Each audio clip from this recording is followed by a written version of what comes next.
Hey everybody, welcome to Sunday Funday Comic and Collectible Treasures number 41. Yeah, 41 of these episodes with great people that I've met and hung out with and just chat and geek out. And today's homie is no different. He's just a straight hilarious person on Instagram. I love watching his stuff. His Tuesday show is one of the best things I love watching. And the community just tries to get him away from doing what he does, which makes it even better. There's only two little skits that I was able to find for him that fit him, but I'm just gonna do this one right here, which is a little take from him and me of our favorite teams. I hope it makes him laugh. Between the Kansas City Chiefs and the Miami Dolphins. That's the little game thing. Thank you for taking your time out of your busy schedule of watching your team play. But let's just introduce him and get this shit going because I love this guy and I just want to hang out with him. So here's his intro. What the What's up, brother? What's up? How we doing, man? It's good to be here. Thanks for having me on. Thanks for shouting out FOC and Chill. It is funny. Like we were saying before the show, I entirely intended to do the FOC every week, but the audience has made their decision. Yes, which I find even better, but even the FOC is great. And you're one of the top 5 voices I love hearing on Instagram and YouTube, brother. Thank you, man. I appreciate that. I try to be as authentic and as real as possible. So the people who are attracted to that, I'm attracted to them too. So it works out. Yes. Well, thank you again for chilling with me. We're going to just plug you real quick in a second, but we're going to say hi to the people who are hanging out with us on a busy Sunday football day. And speaking of top 5 voices, we have Phil's Treehouse. What's up, brother? Phil? Thanks for hanging out with us. And Lego buddy, Candace Morosa, how are you? I was able to chill with her about a week ago. She came down here and I took her to 2 comic shops and we were just chilling. It was fun.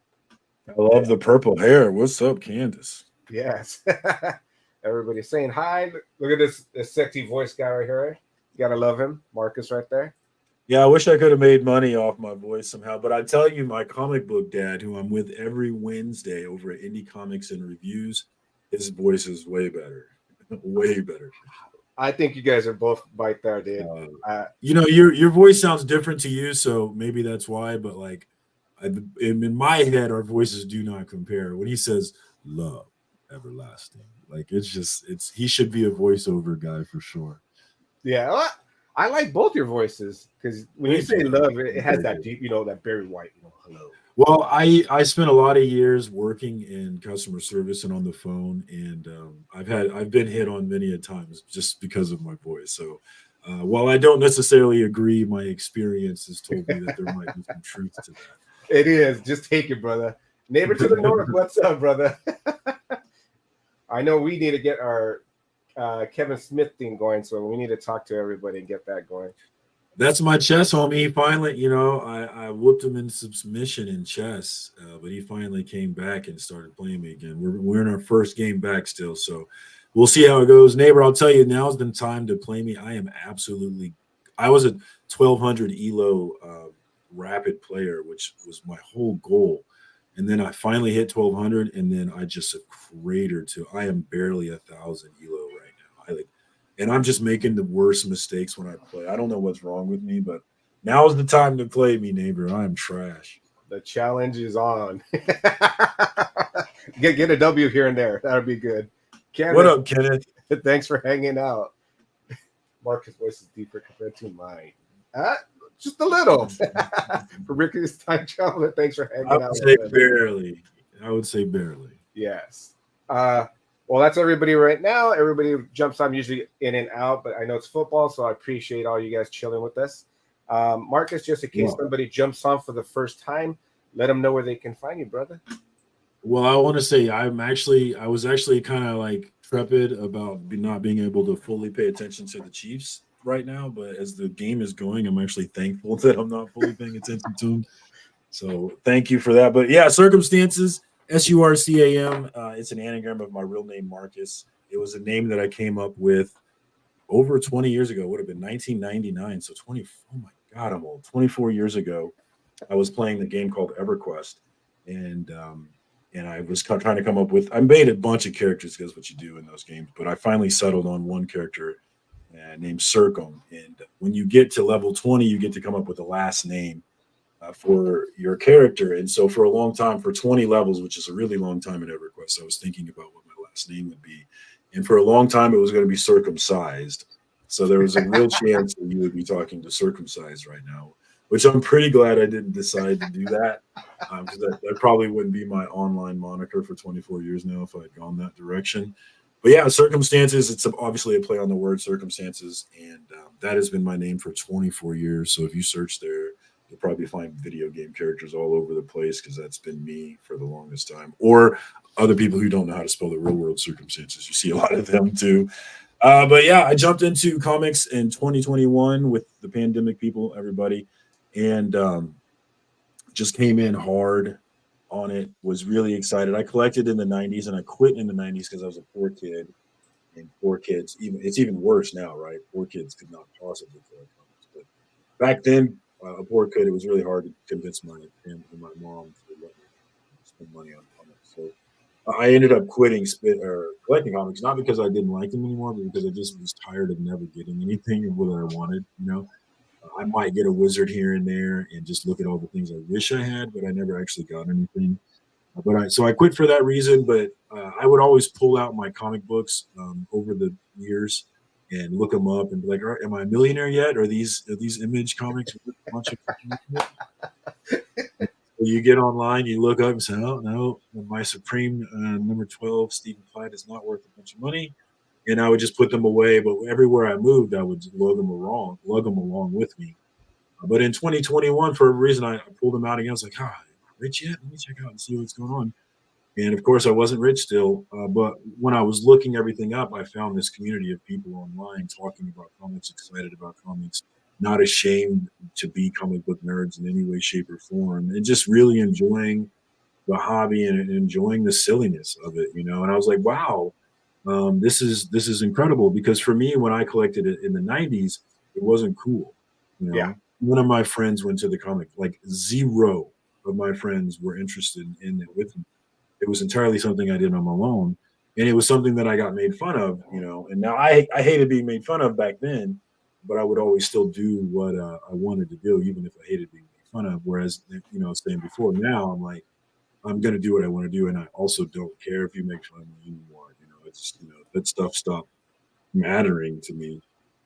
So to see it not be a nerd thing, to see people sharing it rather than it be a solo thing that it was for me, it was like I was hooked. Really, I can still think about like looking through things from the other world and just being so excited about all the books. I'm like, what is this? Oh my god! All right, this art is amazing. Everything was just so shiny, and I just love it. I mean, obviously that first time excitement is not there anymore, but I can still remember it, and I love it, and it's definitely part of what drives me to this day. It's like this really excitement about what's next, and yeah, that's me, circumstance. So I've been doing this for about 3.5, almost 4 years now. I've collected.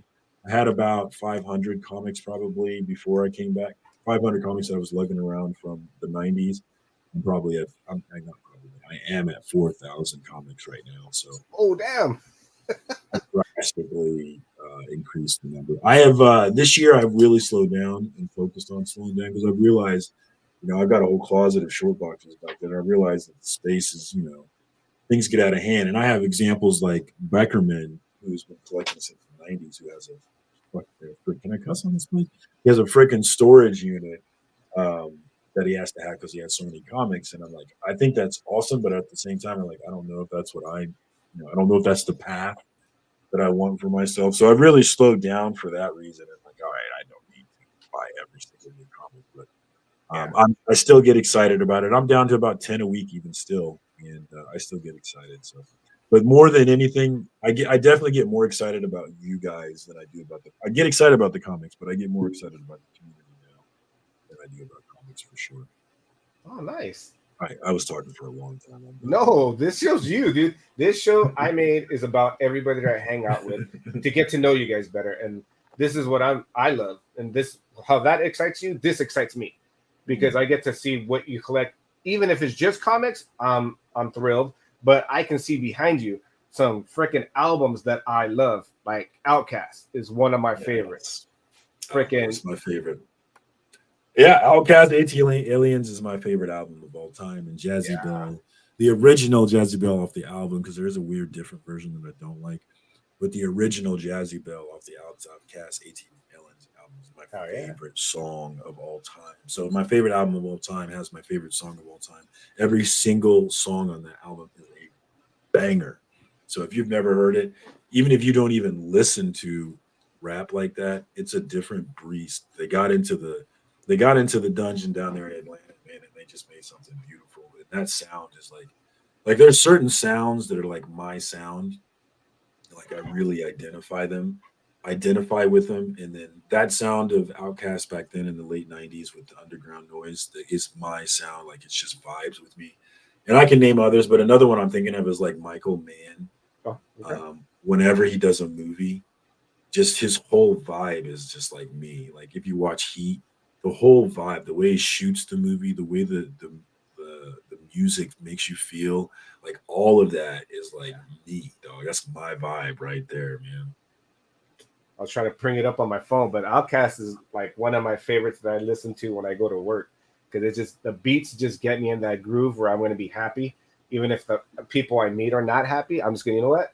I'm just going to be zoned out and I'll just sing a song, and it just puts me in a chill mode. And I think they're both great rappers, and Andre 3000 is one of my favorite rappers of all time. But more than anything, like even if they sucked at rapping, I'd probably still be a fan just because the beats are just so fire, man. Yep. You know? Actually, I don't know if that's true, but it might be true. The beats are so fire. Hell yeah. We had a couple of ladies and gentlemen jump in. We got Drac that jumped in right now. Thanks for jumping in and hanging out with us. And what up, Adrian? What's up? And then we got comic book G-Man in G-Man, the house. what's up, brother? And Inja, my friend, thanks for joining us. Hey, what's up? The lovely Miss Inja. What's up, Inja? Good to see you. Check out Melanin and Manga.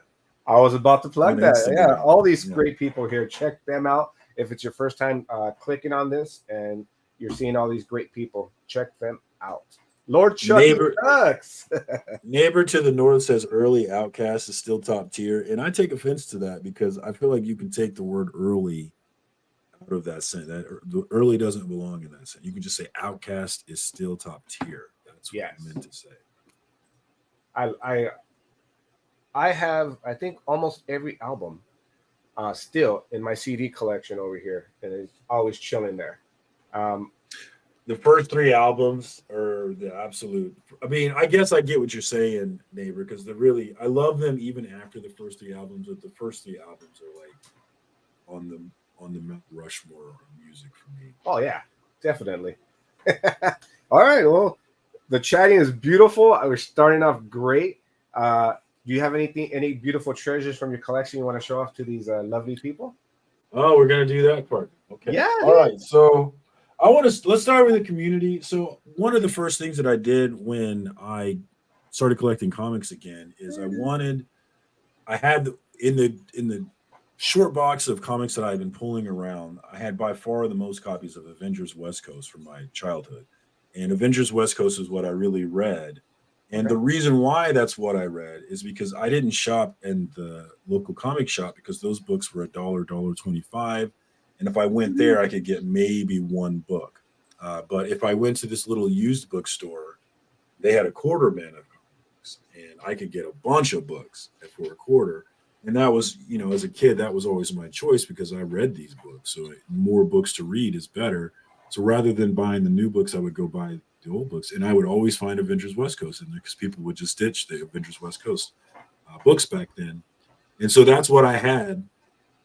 And so when I wanted to complete that run was the first goal that I had when I got back into collecting, because that's what I love. I love Vision. I love Scarlet Witch. I loved Iron Man. I love War Machine. I love U.S. Agent. Like I just love the team, even though it wasn't the most popular team. So there's two books in that run that are the most difficult to get. The run is pretty easy run to get, but there's one book that got hot because of WandaVision, and that was the first White Vision Yep. Avengers West Coast, or actually the West Coast Avengers back then, number 45, the Vision cover. And this was a hard one to get, and I was waiting. I'd been sitting on this one because I just didn't want to overpay for it. I had the sense like anything that is high because of MCU hype, you just gotta wait. You know, if it's high because of like just comic book nerd hype, then you might want to go get it. But if it's high because of the MCU speculation or whatever it may be, just wait. And that's what I was doing with this one. But my guy Bobby De La Ghetto came through. Bobby. And, he said he had a nice clean copy of it, and he wanted to do a deal here. And I was like, well, man, what do you need? What do you want? And we ended up meeting up at a vintage stock here by my house, and we made the trade. I gave him a slab. I gave him a Miles Morales 9.8. It was that Iron Man 12 Miles Morales cover. Oh, okay. It looked like the Bruce Lee photo. Yeah, I was sick. So he got a slab for that, and I got this bad boy without overpaying for it because I got that slab specifically to get rid of it. So it worked out perfect for me.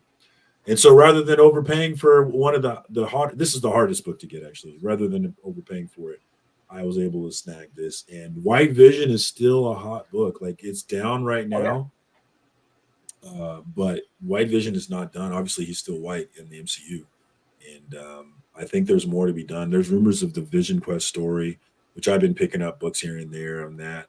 But this is my jam, so like I'm more prone to spec. I don't really spec, but if it's like my shit, then I'm gonna spec on it, and that's what I've been. So if you're interested in this at all, still a pricey book, but it's down. It's definitely down from its heights, and now would be the time to get that. But you have a lot of people agreeing with you. Yes, absolutely. I agree. You're absolutely. And I'll just do another plug. And I learned that from JP's Budget Collecting on YouTube. Oh, nice. He's the one that, because I came in hot. Like, I remember Berserker was number one, was out when I first jumped in, and I bought like a stupid amount of copies of it. I just came in with that 90s mentality, but this time I had money, so I could just do it the way that I wanted to do it. And so watching his 6-month look back, where he looks at the books who were on the top 10 list, but he looks at them 6 months later. And if you just watch that show, just breeze through it, every week when it comes out, just go look at it and take a look at it. You'll learn and you'll see, and it'll become clear that these top 10 books are not worth it. They're maybe worth it 2% of the time. It's a very small percentage of the time. When you look at this book on the 6 months look back, it's going to be worth more value. It's not common at all. So he taught me that, to not really focus on the speculation and all these things, but to focus on the 6 months. Like if I wanted it when it was on the top 10 list, then I'm going to go get it when it's on his list 6 months later. That's when I go get it. And I can't recommend that strategy enough. I mean, because there's a chance you might miss. Maybe the book cost more than it would have, but it's not likely. And you're going to, I'm a gambler, and I just see these things in gambling terms. And so, JP's the cure for FOMO, because it's not perfect. Because it's not one of these, hey, collect what you like kind of things, which is great, but it's hey, here's the hard data on why you need to focus on collecting what you like. Because if you collect what you think other people want, you're going to be left holding the bag. Yeah. He's good. And so Caroline hits it perfect. Collect what you love, and you can't go wrong. And that FOMO part, if you love a cover, get the cover, but that's if you like it. Don't get every cover. That's what I say. But if you want to, more power to you. Be careful. I've gotten better about being I'm still a cover whore, but I've gotten way better. And the reason why is like there's a lot of books where I'm like, I love this cover, but it's like, what do I really need this in my collection? I really love this cover, but do I need it in my, Yeah. So I've definitely been more focused on that. The second book that is difficult to get, and there's really, like I said, there's really only two. The second book that's difficult to get is the first War Machine, James Rose's War Machine. Oh. War Machine for the first time. He's obviously been in the suit prior to this book, but this is the first time that he's War Machine. And so this one has been really expensive as well due to Armor War speculation. And I was like, I'm not buying this book at the height of Armor's War spec. I'm going to go ahead and wait for Armor's War. I would have waited years to get this thing about it, But I was standing in a line at Planet Comic Con, waiting to get a signature from Scotty Young, and I was having a blast. Actually, I hate waiting in lines, and I was dreading it because it was my very first line that I was getting into, and my first con. It was my second con, but it was my first con where I was like, I'm doing the stuff. I'm getting signatures. I'm talking to people. I'm really getting into this thing. And I was waiting in my first line, having a blast with the people that I'd met around me. I had my CGC witness that was with me, who was awesome. And I was having it was the first time we met, and we're still friends to this day. And I was just talking to people around, having a blast. And Bobby comes up to me and he just hands me this. And at this point, it's the very last book that I need to complete the run. I don't need any other book than this one, but I'm like, I'm not overpaying it. I'm fine with waiting to get it. And Bobby just walks up and hands it to me, gives it to me. And that was super dope. I couldn't let him just give it to me. So I immediately pulled out of my bag a Hulk. What was it? The one where he's like the first Professor Hulk, I think. But I had one of those. I had a 9.6 slab, and I gave him that so we could trade. But he was giving. It was not a trade though. He was giving this to me. And so shout out to Bobby DeLegato, my Kansas City homie, man. He was crucial in allowing me to complete my Avengers West Coast run. 101 covers. Last year, I actually once I completed this run, I actually did a one Avengers West Coast cover a day thing for 101 days last year. So I showed one cover a day. And then after that, I did a video where I compiled the likes for every. So I showed the least liked covers and the most liked covers. And then I did a video for that. So if that's interesting at all, check it out to see what covers were the most popular Avengers West Coast covers. But yeah, I wanted to start with that because that starts with the community, which I love, which is one of the big reasons why I'm still here almost 4 years later. And I wanted to shout out Bobby for being so dope and allowing me to complete that, man. Yeah, give love to that guy. That guy's super cool, and he always DMs me when he sees something Gambit because he knows I love Gambit, and he'll just throw a DM. So shout out to you, brother. Love Bobby. That's the Kansas City comic book liaison. So if you ever come into Kansas City for a comic book thing, he's going to take care of you. Just let him know, and he'll get your itinerary squared away. But that's our guy, man. He takes care of everything when it comes to that. And I love Bobby, man.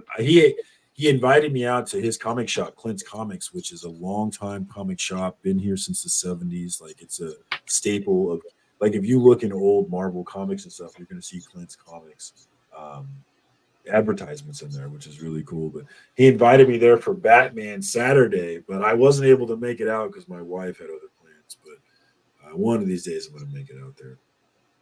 I love seeing you and the homies hanging out when you guys get together. I know we get to do it a little bit. I get to hang out with Beckerman, and then Burke comes through, and then Panda will ride up from Wichita. And so we've hung out a few times, but yeah, it's always fun getting together. Obviously, we get together for Planet Comic Con.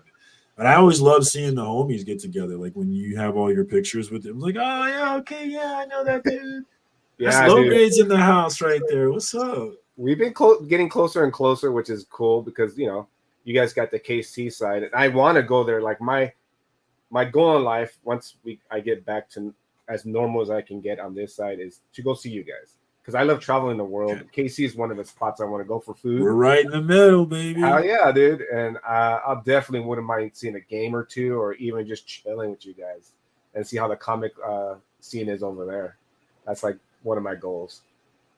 Oh, Caroline, I just have the PlayStation right now, but I do have plans of asking Santa for a Switch. So fingers crossed. Because I definitely want to get in. I know that all of the low grades, they all play Switch, and I would love to get in there.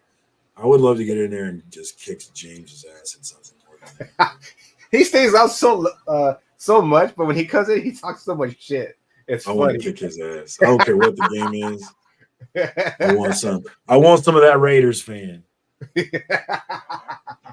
That'll be cool, dude. You both talking shit over the freaking phone and when we're just hanging out. And Caroline, she talks a lot of shit too, but she was just talking about ass play with Comic Journey. I was watching them before I jumped on with you. So yeah, that lady's wild, and she's not afraid of ass play. Oh no, She no holds barred. She'll do it. There you go. You don't want none. I'll beat your Oh, ass, Marcus.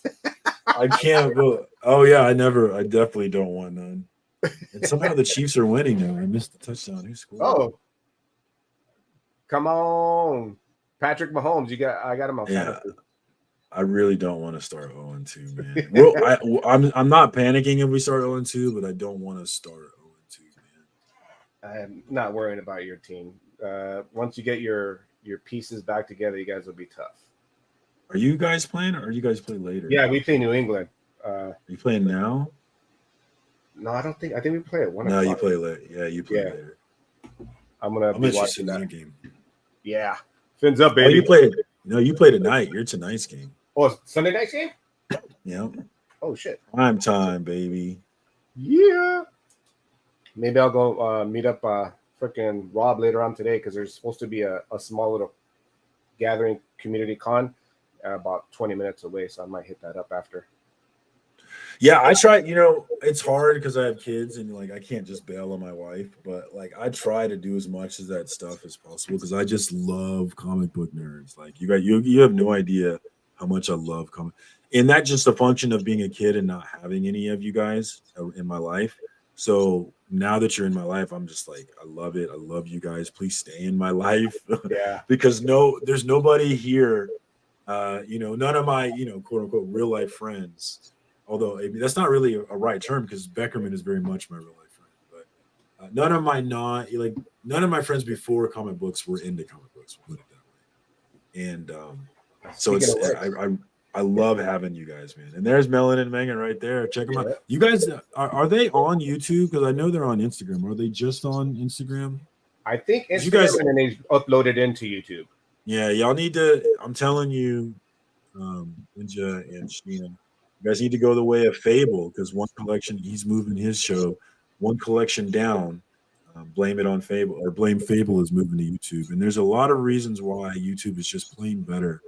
There's a ton of us who would watch. Like I don't really watch Melon and Mega to tell you the truth. It's because you guys. I watch it when you put it on YouTube. Well, actually, that's not true, but I don't watch it on Instagram because watching stuff on Instagram is just it's not a pleasurable experience when you're used to the YouTube experience, And then on top of that, when you have something like StreamYard, you can do so much more.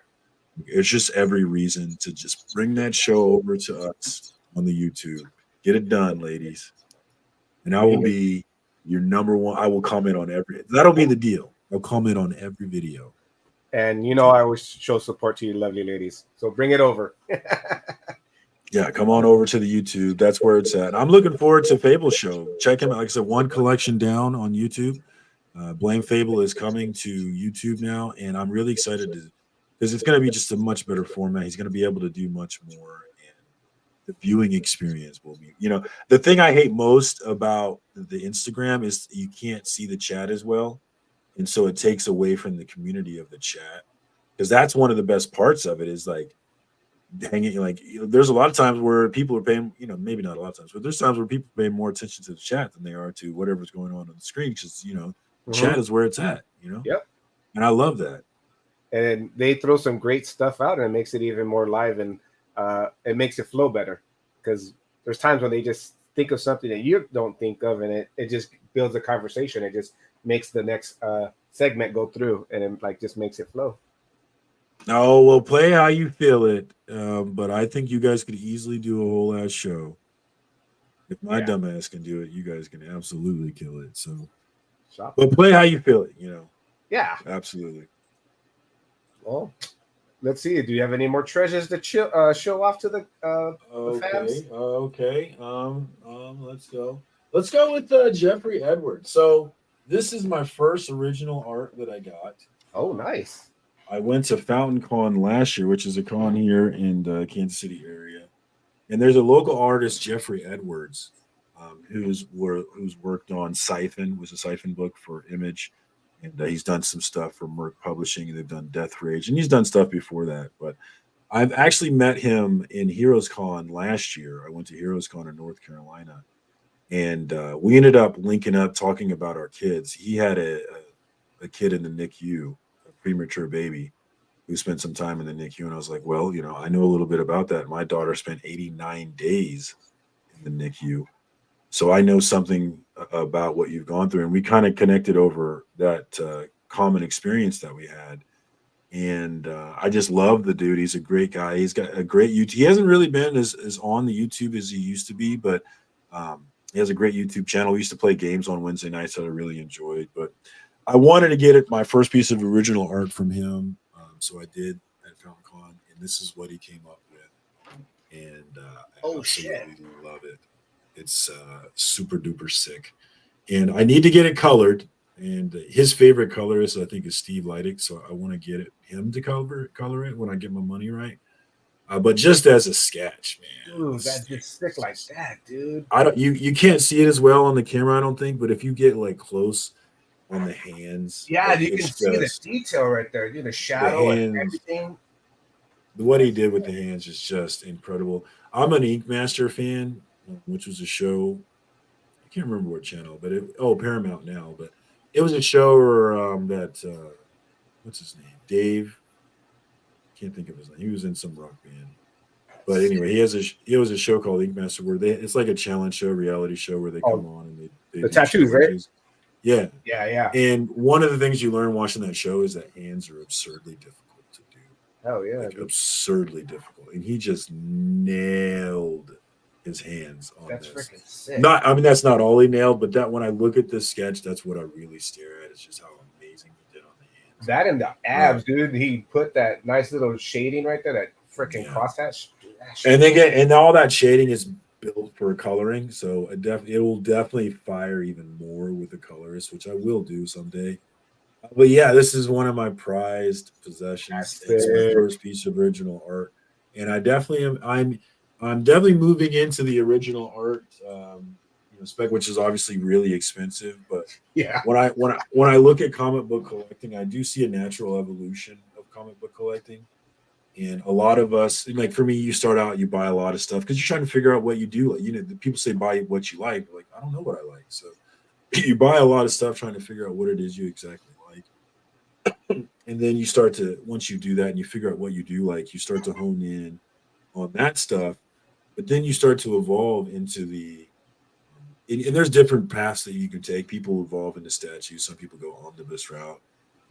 But Beckerman is an original art boss, is the way that he evolved. And that's the path that I think I'm taking as well, where I still love collecting comics, but more and more so, I'm more into getting that art, that I really love. So I'm really happy to add that one. And I actually have another one in the bag. I went to FountainCon this year and I bought another one. It's not going to be ready until Planet Comic Con this year, but this year he chose a Spawn #1 blank. Oh shit! And I said, do whatever you want with it.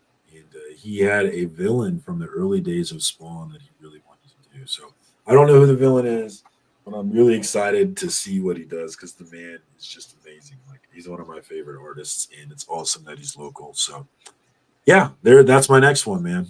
Dude, love me. Shout out to Jeffrey Edwards Illustrated, man. That was a banger of us. The next one, dude. That was sick. That's him over here on my wall too.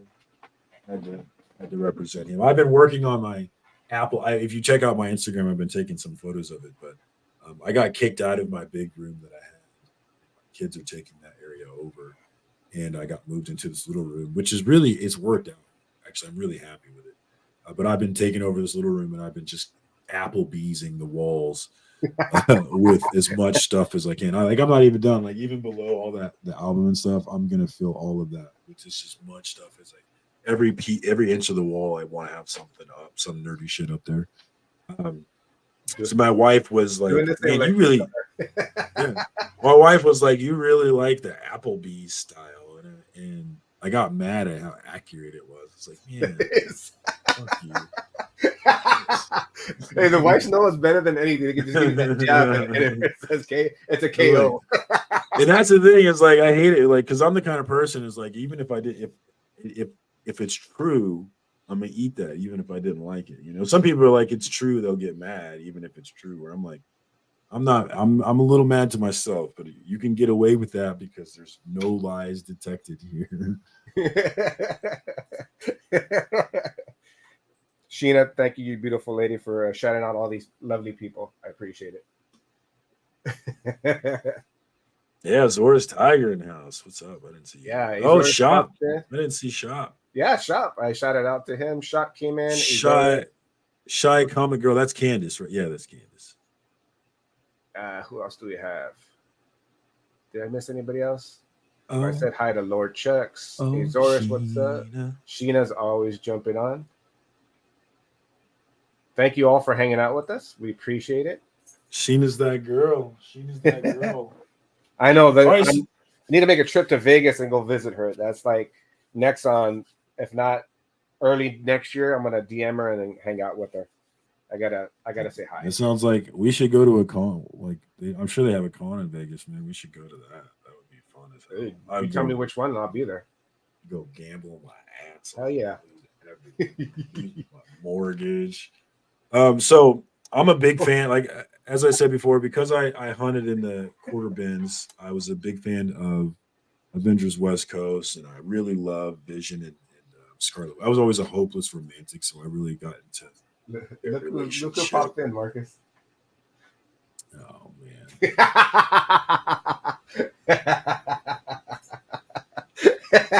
He must have, his ears were ringing. What is that Raiders score, actually? I hope you fuckers are losing.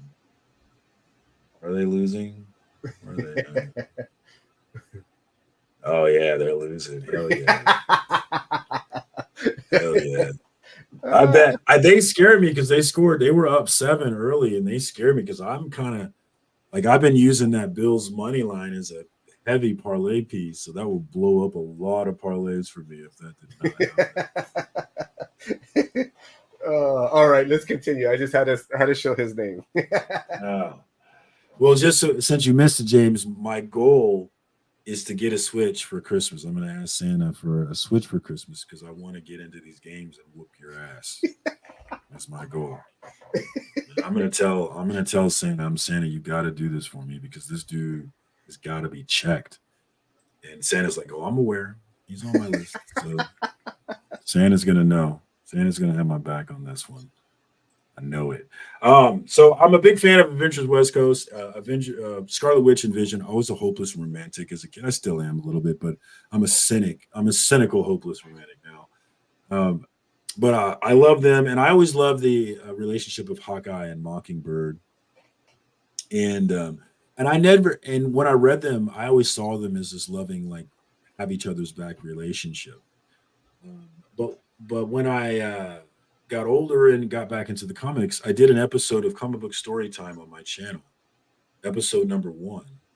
And Comic Book Storytime is a series that I have on my channel where I have members of the community come over and we work together to make a video about something that you're passionate about, a comic book thing that you're passionate about, and I help you make your argument for that story.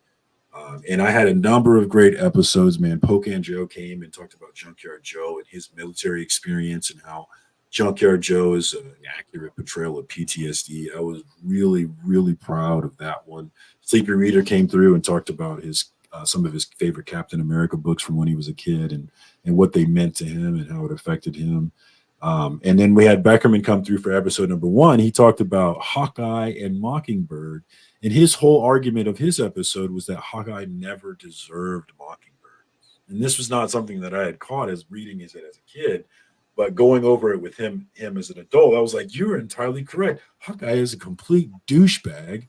And at no point in time did he ever deserve Mockingbird. Mockingbird, I want to save Mockingbird from Hawkeye and make her my girl because she's perfect and he is the opposite of perfect. And if you go and watch that episode, he very clearly lays it out from the very beginning how Hawkeye is a complete douche and Mockingbird is the real hero and the relationship between the two.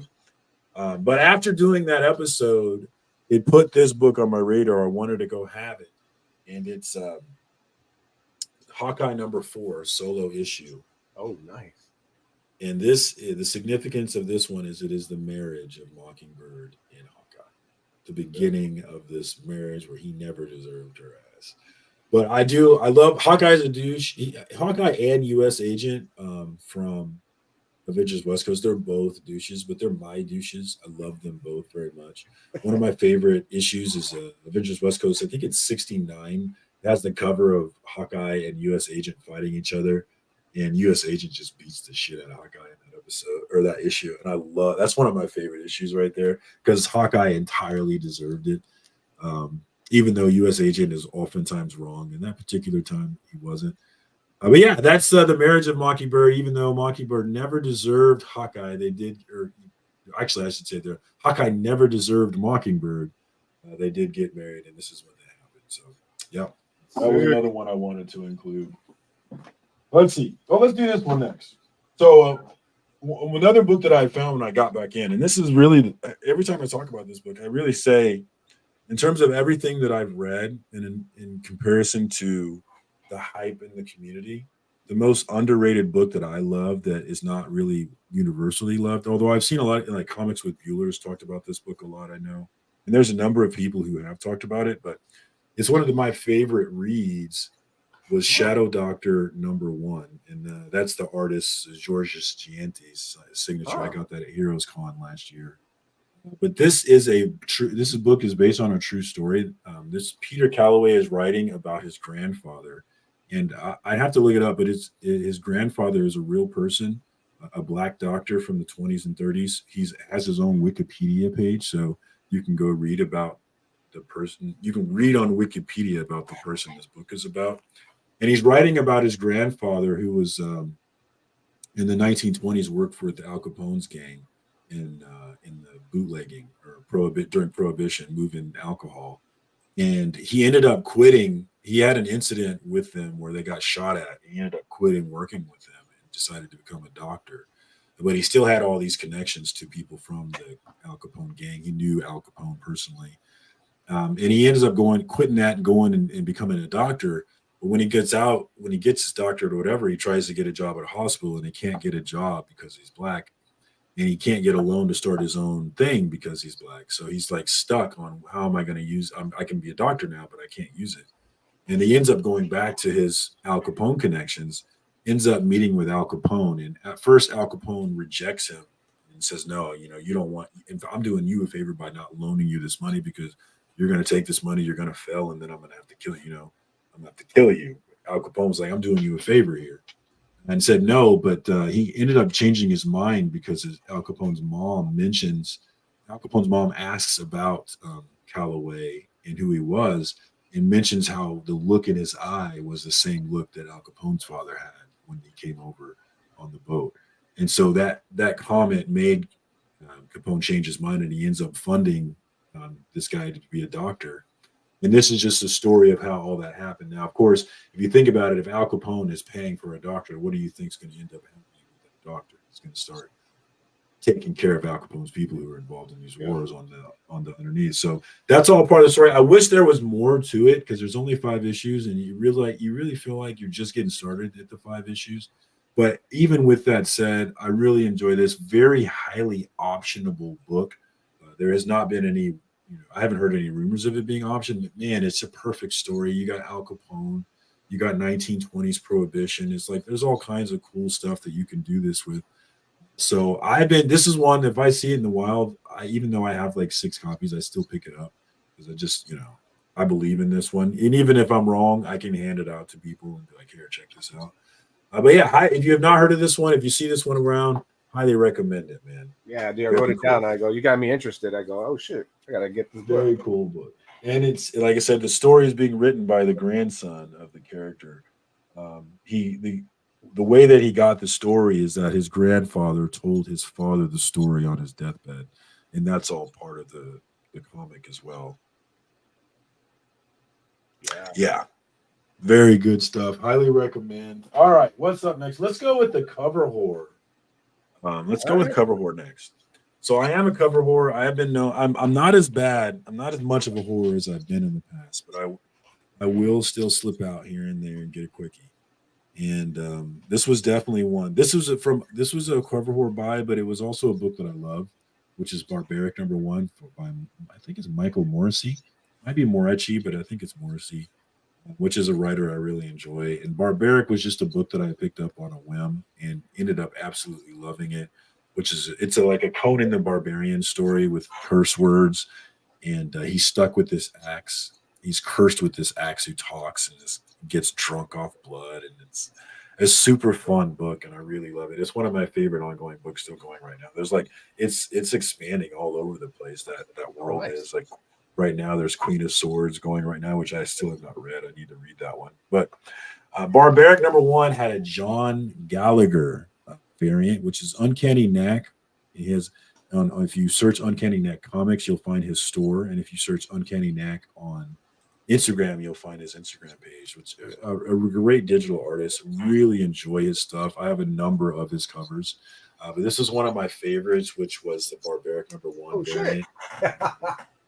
And the thing is just crazy sick, man. I spent a lot of time just looking at the details, how cool the axe looks, the blood, how dope is. How badass his abs look with the beard there. It's just a great, great cover. One of my favorite covers in my collection and an absolute banger. I'm going to get this. I want to get this thing graded, but I think it's a 9.6. I do think it's a 9.6. That's why I didn't do it. That's freaking sick, though. Beautiful. Definitely check out Barbaric if you're a Conan. A lot of people who are Conan the Barbarian fans didn't like it because they felt like the English the dialogue wasn't old world dialogue that you would expect to get. And that's very much true. It's modern language in a lot of places, but it doesn't bother me at all. I really enjoyed that. So check it out if that interests you at all. It looks like John. It looks like John Zhang, but it's John Gallagher, Uncanny Knack. It's a John Gallagher banger. Definitely check him out. He, like I said, he's got a number of. Dude, that's sick. All right, so the next we'll move into the James Tynion section. If you follow me at all, if you know anything about me, you know I'm a James Tynion stan. If you tell me that James Tynion has a new book coming out and it's about monsters hiding in the shadows, sold. I'm in. You know, I'm in again. Sign me up again. I don't care. So yeah, I love him, and I went ahead and snagged this. This was a Tiny Onion variant of Wind Capture the Throne #1. Which Wind is kind of a kiddie book, and there's definitely like the James Tynion elements. Like there's always a gay kid dealing with being gay, and like just certain elements that James Tynion always has. And so you may say it's not a kid's book if you feel that way, but I have a sister-in-law who's gay. My kids are very aware that she's gay. It's not a big deal. So for me, it's a kid's book. And I really enjoy this one because it also works for adults. It has a lot of heart, and it has that sort of RPG role-playing game feel to it, which I'm an RPG nerd. So, and I really wanted to get me one of those special gold. There's a number of Tiny Onion Gold exclusives, and I really wanted to get one. And this was one that I snagged. With Wind looking dope. He's looking grown up on this cover. He actually looks way more kiddie in the beginning, but he's starting to grow up in the book. And yeah, I love this one. I love Tynion. I love all this. I know he's not for everybody, but he's definitely for me. And if you know anything about me, you already knew that. There's Comic Journey. RPG role-playing game. Like I said, that's where my name started. EverQuest Online is a role-playing game. And that's where Surcam Stances all started. EverQuest Online, like we've been talking about gaming. And online gaming is just the bee's knees. Like playing games online with your friends. It was something that I daydreamed about as a kid. Like I would just wish that I could play at mine at home and you could play at yours at home. Well before the internet was a thing. I would wish that I could play at my house, you play at your house, and play together. It would just be awesome. And now that we have it, man, I it's the bee's knees. But EverQuest Online was the most high gaming experience in my life. I've never been higher, more consumed by a game than EverQuest. Because that first game where you could play, I played MUDs prior to EverQuest, which is like EverQuest, multi-user dungeons, but it's all text. And so you're still playing these role-playing games and talking to other people, and you have friends and all that. But just the element of the graphics in the world just made it just next level, man. And I have been chasing that EverQuest high ever since, man. When I get old, I'm going to play massive multiplayer online game. I'm going to pick one game, and I'm going to be a god in that game. It's going to be my whole thing. Like that guy is always playing. He doesn't do anything else. Yep, that's me. I'm 80. I'm 80. This is what I do. Staying on the wind. James says, can you take him higher? No. Oh, So, little wind, love right there. Splurging on that. I think it's highly optionable. So, like I said, I don't really spec, but I spec on the shit I love. Because my attitude is like, even if it doesn't work out, I got a bunch I can give away. So, that was how it was with Billy the Kid. I enjoyed Peach Momoko's cover on that. That's one of my favorite ones from her because she's a She had a win. Yeah, she did a win number one. Yeah, I don't know if I have that one. Here, my next one. So I can say hi to Comic Journey. Thank you for joining us. Had to go pull it off the wall. What up, CJ? Yeah. No, I don't have enough wind, buddy, because here's some more wind. Signed by the man himself. Got this signed by him at Planet Comic-Con, and That's I cool. love it. This is actually a second print. It's weird how it doesn't say anywhere on here that this is a second print, but it is a second print. It's not the first print. Here's the first print. So Nice. it's weird how CG this label doesn't say it's second print. I don't understand that. But love me some Tynan. I got it. I've got like 6 books signed by him. Actually, probably more than that signed by him. And I love me some wins. I had to show off that. And you Comic Journey wants to pass you some wind. I don't even know how to take it. I don't even know what he could mean so many things. Speaking of Peach, here's a recent House of Slaughter Peach cover. That's the character Bait. His name is Bait. Oh shit! I'm thinking that one, dude. I haven't seen that one. He's kind of badass, and I love. I mean, like I said, I go all out when I love it. And the House of Slaughter, Something Is Killing the Children is my jam. So I. Oh shit! Nice. I can't help myself sometimes. Let's see. Given the background, do you collect the series Dungeons and Dragons on DC? No, I do not collect the series, but I do want to go see the movie. But no, I did try. What was it? Bequest, which was kind of a video game RPG kind of book, but Bequest wasn't really. It was an Aftershock book, but it was kind of not good, unfortunately. Okay. Peach So Momoko. I have a question only because I know you collect Something Killing the Children. Is there a top? I'm gonna go top 3 just because there's so many covers that you love and you could look at every time, and it's just like you just look at it and you see something different every time. Here, I know one of them. This one. Let's not drop our stuff. One of them is this one. Yes. I love that cover.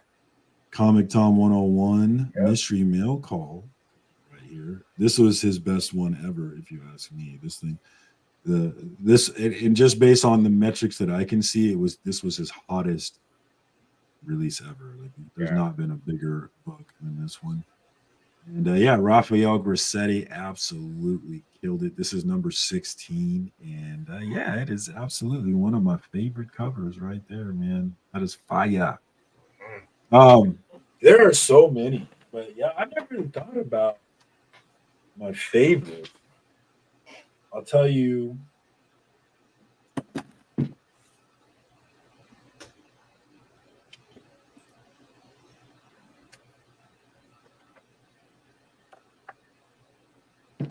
My favorites are on the wall, so let me pull them down here. Obviously, 1 in 100 House of Slaughter number 1. Jenny Frizen. Jenny Frizen is absolutely one of my favorites. Like, I very much cover her by a lot of. When I'm buying a cover that I don't follow, it's usually because it's Jenny, And that's absolutely one of my favorites. This is a 1 in 100, but an extremely affordable one. That's fire. because there's so many freaking copies. Number one, there's a ton of these. And another one, this one was by Sui. I'm not sure how to say her name correctly, but Sui Minguito. I think Clarice is her real name. But yeah, this is number 21, and it's Erica facing the other way with her backpack, and then you see it. Octo there in the back. And yeah, absolutely love this one. I got this one 2 days before I had Tynan signing it. So it came in. Actually, it was one day. I got it in the mail, and then Tynan was signing it the next day. So that's a cool cover. Absolutely one of my favorites. And still haven't. A lot of people haven't read Something's Killing the Children, and I know it's not for everybody. But if you ask me, what's your favorite? It's an easy answer. Like, it's by far I very much identify with Erica Slaughter. I identify with the heart in James Tynan's writing in a lot of ways. Like, I feel like I think we agree in a lot of ways. So I really enjoy it. Even though I'm not gay, but still, I get it. You have a good day, Rudy. See you later, brother. Thanks for stopping by. Yeah, you can't really do Something Is Killing the Children as a title, right? I thought about this as well. And that's going to be the tricky thing about it is, like, I don't want to see children dying on camera. Like, that's enough. Like, I remember watching Bird Box with Sandra Bullock. And I started, I don't know if anybody's watched it, but there's, like, throughout the movie here, 2 children are in danger. And, like, the stress level for me was just way too high. I had to call my wife, and I was like, all right, I'm watching this Bird Box. I know you've seen it. Like, do the kids make it? Because if they don't make it, I'm not watching this shit.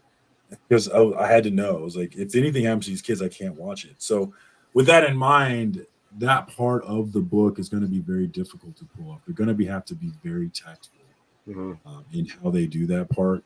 And that being said, the title absolutely can't be Something's Killing Children. It absolutely can't be. So House of Slaughter makes a lot more sense. I agree. Oh, Black Crown just jumped in. What's up, brother? Thanks for joining us. I appreciate it. And yes, and that is the number one. I think this might be the number, except for people who don't like gay stuff. Tynan's writing being drawn out is the number one criticism, and they're accurate. It is drawn out. And he's drawing out this battle between Cutter and Erica right now. And I'm really enjoying it, and I get that it's a big deal, and you gotta, build it up. But let's get into this thing, baby. If we get to the end of if we don't get into the end of this arc, and like we're not at least to the conclusion of, or like a real beginning of this fight, I'm pissed. Yeah, but I love it, dude. I am loving it. Like, even the drawn out stuff, like that's how I like. I'm even the drawn out stuff. Like, yes, this is drawn out, but I still love it, But I agree. You're right. He is drawing this shit out a bit. So, what was I gonna say right now? Black Crown Comics. What's up? Yeah, he just jumped in and say what's up. He has his little FOC later on today. Are they gonna let you do it? Do your people let you do it? Check him out later on tonight. See how he does it, because you got this brother right here who hasn't been able to do it lately, which is I love. That's right. Like, and then you have people like Beckerman who troll me and come and say, "I'm here for the FOC," knowing damn well the FOC is not going to happen. Good deal for that screen. Yeah, it would be. Yeah. No, not for me. I am my first major in college was elementary education, so I love kids, and so it doesn't work for me. I'm super emotional about it. Like, God help me if anybody ever fucks with my kids, because I'm probably gonna kill someone, and I'm not exaggerating. Like, I don't handle it well. Probably childhood trauma right there, but I don't handle it well.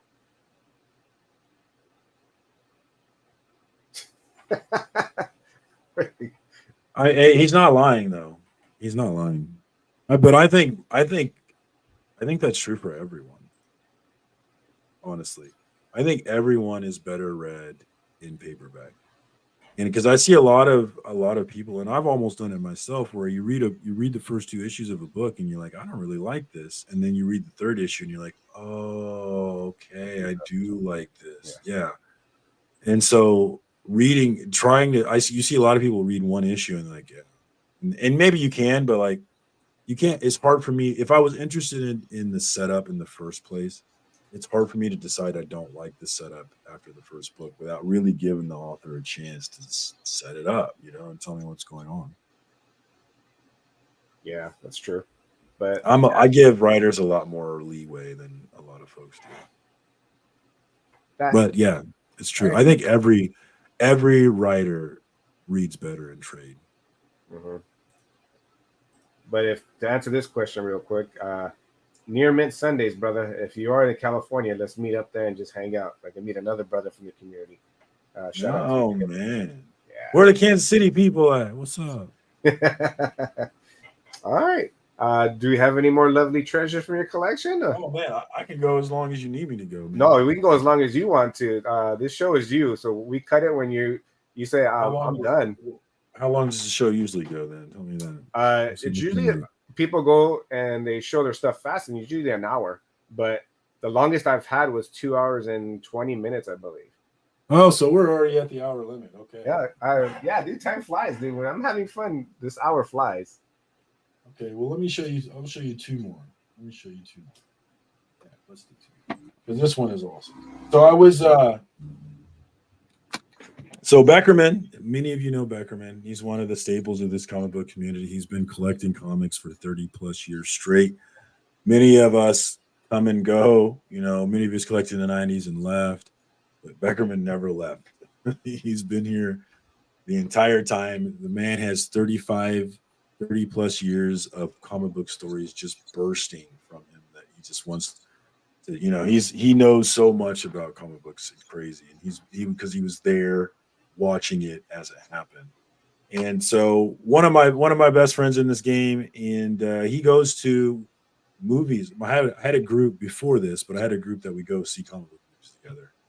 And he comes with us now, but the first time he came, after the movie was over, we were going to our cars, and he goes to his car and walks up to me. And he's like, "All right, don't get all weird, but you mentioned on Lorenzo's show that you wanted this book, but you didn't think you're going to be able to get it. So here," and he just hands me, Captain America number 100. Nice. Just handed it to me. Wow. He's like, "Don't get all weird on me, but here, take this awesome book." So this is one of the treasures. I definitely am eventually going to get this cleaned, pressed, and submitted. I don't care it doesn't matter to me what the grade is. It could be a 0.5, and I'm still doing that. Yeah, hell yeah. Shout out to Beckerman for coming through big, man. Hooking a brother up with some fire. That's classic right there. Hell yeah, dude. That's classic. Good. Love it so much. Okay, I'll do one more. We're gonna go with. I love hardcovers. I really, really enjoy hardcovers. And this is Righteous Thirst for Vengeance by Rick Remender, art by Andre Lima Arrojo. Probably butchered that, and Chris O'Halloran, whatever. Great book. I remember I read, this is another book where if you read the first issue, you might be like, even if you read the first two issues, you might be like, this book is whack. But if you read, it takes 3 issues for this book. And at the end of the 3rd issue, I was like, okay, I got to know what's next. And then I was hooked from then on. But I really love the way the art tells this story. There's not a whole lot of dialogue in this. I mean, there's a lot of dialogue, but in terms of what you would expect, there's not a lot of dialogue because there's so much storytelling in the art, and it's really, really well done. And I'm actually reading this for the 2nd time and just really enjoying the art of it. It's not like your perfect realistic art, but it's just like really cool art to me. I like the style. And then of course the story is really great. This guy stumbles into a contract killing world and basically decides to do the right thing when maybe it would have been a better idea for him personally not to do the right thing. And I really like that dynamic of the story of giving a fuck when it like if you ever watch The Wire, giving a fuck when it's not your turn to give a fuck. Basically is what he did here. And I like stories like that about what happens when you give a fuck when it's not your turn to give a fuck. So I think every book is better read together in a full story, and I love this. There's just something so sexy about a hardcover. Can I see a little preview on site to see how the beauty you're talking about, dude? Okay, let me give you.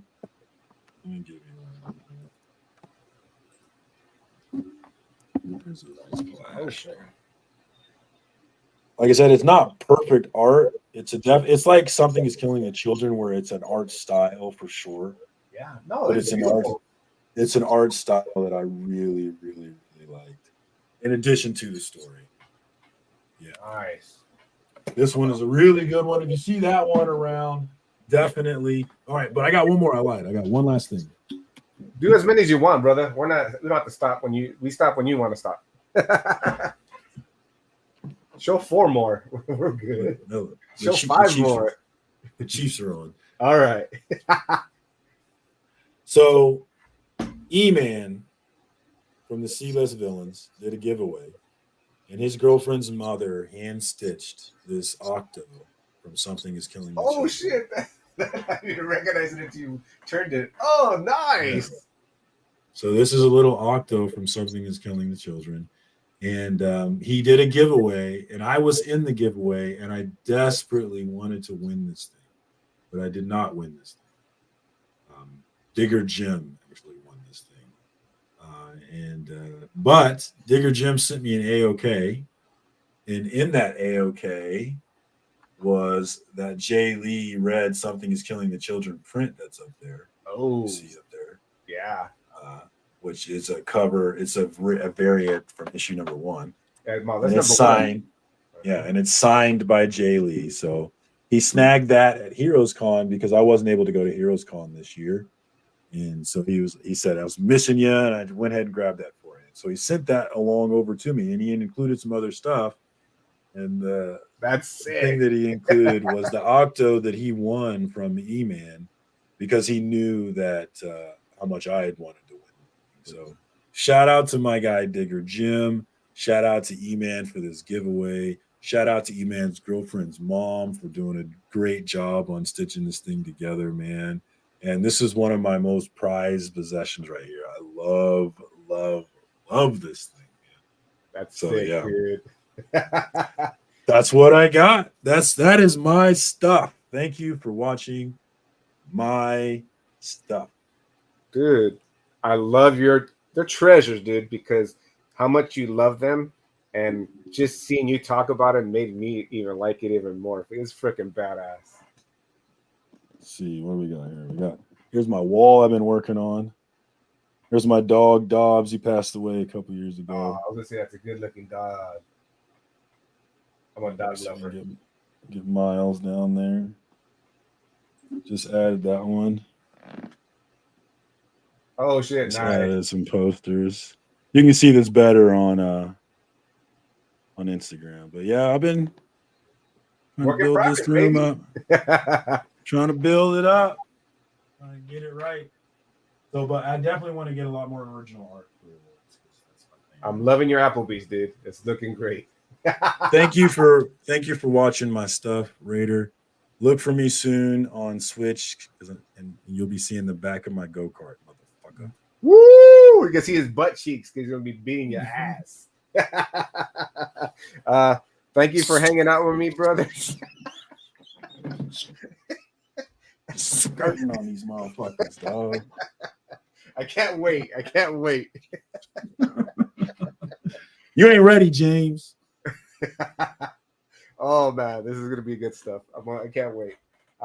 So far the top tier is freaking Steve. We're gonna knock him out. He's been playing longer than all of us, but I think everybody's tier is getting up there. So it's interesting. We talk so much shit. I love it. Yeah, I'm gonna have to get right before I actually jump in talking all this shit. Yeah, dude.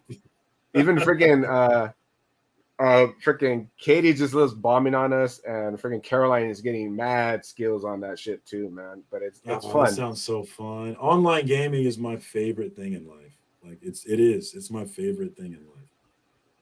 So I can't wait for that. More than comic books. They're loving your stuff. Thank you for hanging out with me. You got your the second half of your game. So go enjoy it, brother. I appreciate you taking the time and hanging out with me and showing your treasures, brother. Thanks for having me on, man. I had fun, man. I'll look forward to the next guest. Hell yeah. And I'm looking forward to keep you away from doing your FOC. So when I get off a little early from dinner, I'm going to jump on there and just chill with you, brother. Hey, well, don't rush, man. Your mother-in-law deserves that time, man. So I definitely get it, man. But definitely one of the shows I want to jump on is one of yours, brother. Again, everybody in the live chat, anybody watches the rewind, I appreciate you guys. Thank you please show some love to this homie. His information's on the bottom. Catch his show on the FOC and chill. Tuesday nights. Yes. Everybody else, you guys have a great Sunday fun day. Be safe, and we'll catch